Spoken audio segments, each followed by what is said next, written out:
Welcome to the MUFG Global Markets Podcast. I'm John Cook, and I'm joined today by Takahiro Sekido, Chief Japan Strategist for MUFG. It's Monday, July 11th, 2022. Welcome back to the podcast, Sekido-san. Good to be back. Always good to have you on. So the eyes of the world were most certainly on Japan last week, from former Prime Minister Abe's tragic death to the upper house elections. Plenty to talk about here.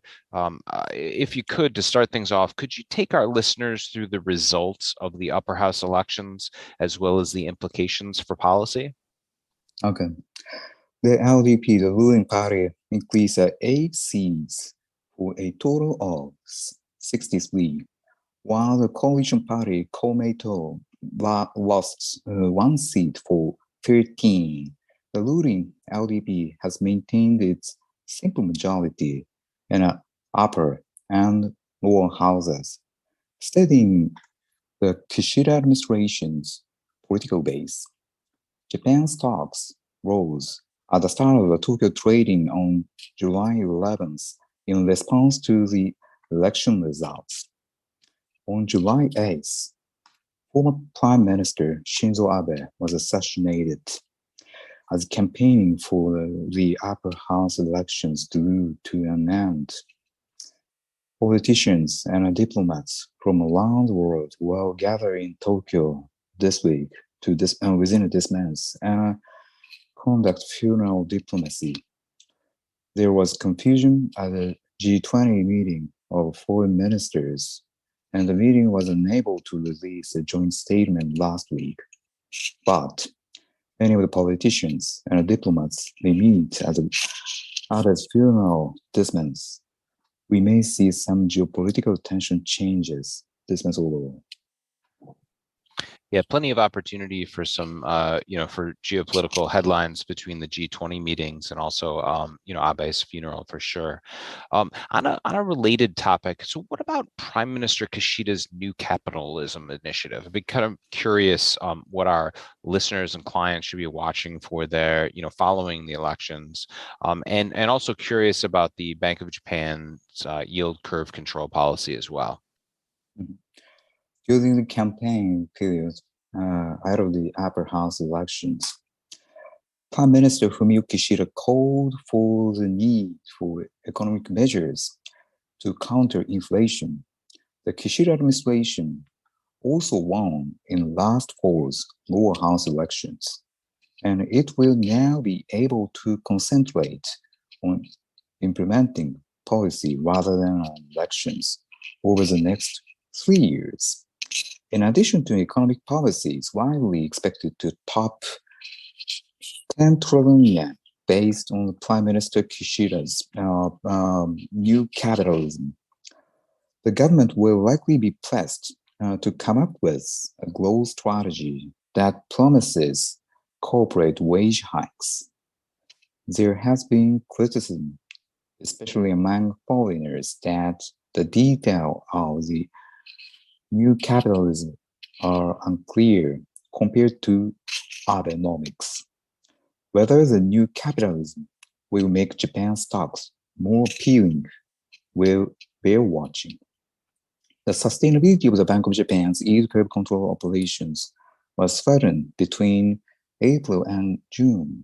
Not only foreigners, but Japanese investors as well continued to dump G10 bonds, and JGB selling flows picked up. The 10-year JGB yield topped 0.25%, the upper bound for the BOJ's yield curve control operations at one point. The BOJ then showed its commitment to managing yields by buying a limited amount of bonds, including those deliverables into futures, and the 10-year JGB yield once again fell to under 0.25%. Meanwhile, the risk of an economic recession in the US grew as the Fed accelerated its pace of rate hikes.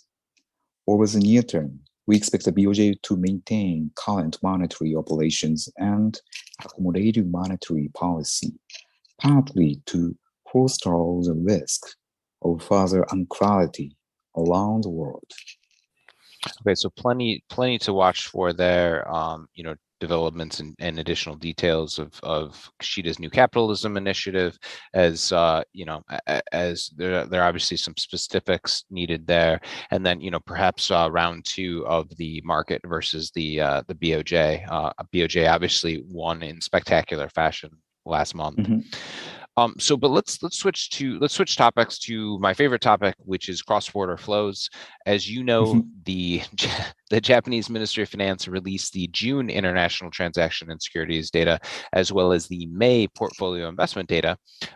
Tells us plenty of what Japanese investors were up to in foreign bond markets, as well as foreign investors in Japanese markets. Take us through the highlights. Okay.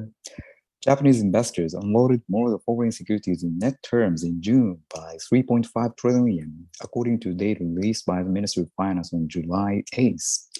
They were net buyers of foreign stocks and investment fund holdings by 1.1 trillion yen, but unloaded medium to long-term foreign bonds by 4.4 trillion yen, with both trends accelerating.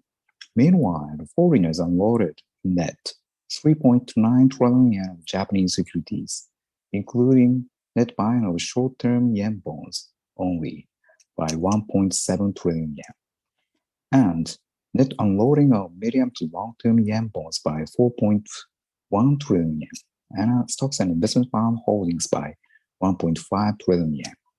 The scale of foreigners selling of JGBs by sector is known, but like Japanese, they appear to have accelerated their selling of JGBs as they scaled back their G10 bond positions.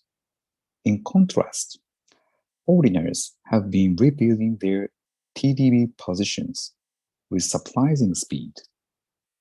Going forward, the 10-year JGB yield will be the battleground between the BOJ's fixed-rate JGB buying operations and foreigners' JGB selling, while short to medium-term JGB asset swaps should be popular among foreigners. Yen rate risk is limited since the BOJ is controlling yields strongly, and the foreigners will likely focus on earlier, easier to rebuild in their G10 bond portfolios, depending on the appeal of yen basis. Yeah, so just huge flows both ways with massive selling of bonds, both by Japanese and foreign investors. Just a couple of highlights, though. The month of June saw Japanese investors sell a record amount of foreign bonds measured a couple different ways. Largest sale ever of any individual month, and largest sale of any year to date in the history of the Ministry of Finance data series. So just epic amounts of bond sales. So I suspect time is running short, and we should wrap things up, but I don't want to do that without getting your outlook across yen rate, spot dollar yen, and yen basis markets. Amongst the G10 currencies, euro's weakness has stood out amidst the strength of dollar and the weakness of France PMI figures as concerns about the risk of a global economic slowdown persist. Euro is close to falling below parity against dollar, and a euro could easily weaken further. We expect the June US CPI data due out July 13th to boost dollar.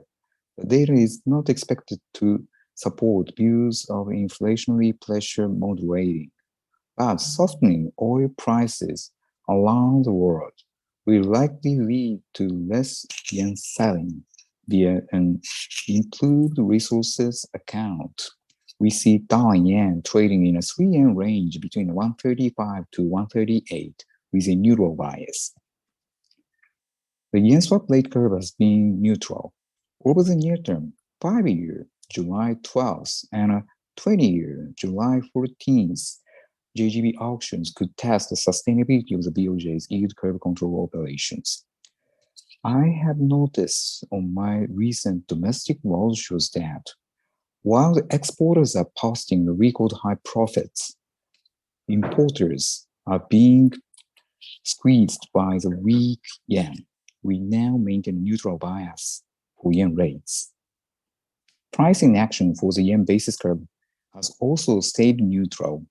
Ministry of Finance securities flow data for June 26 to July 2nd shows that Japanese investors unloaded a net 320 billion yen of overseas securities.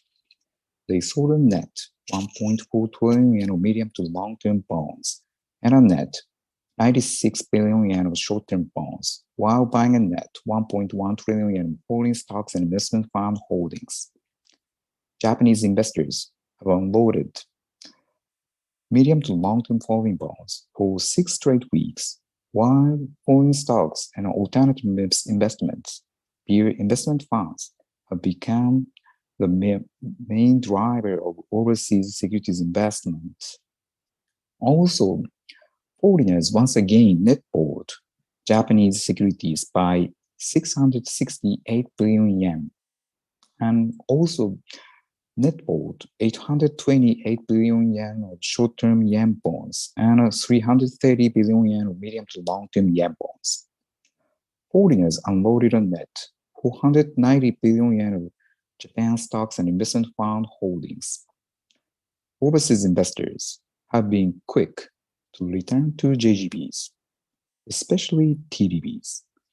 But foreigners could test yield control operations again out of the BOJ's July meeting, and the Japanese may favor alternative investments over foreign bonds, likely using yen basis. We now see a widening bias for yen basis rather than neutral.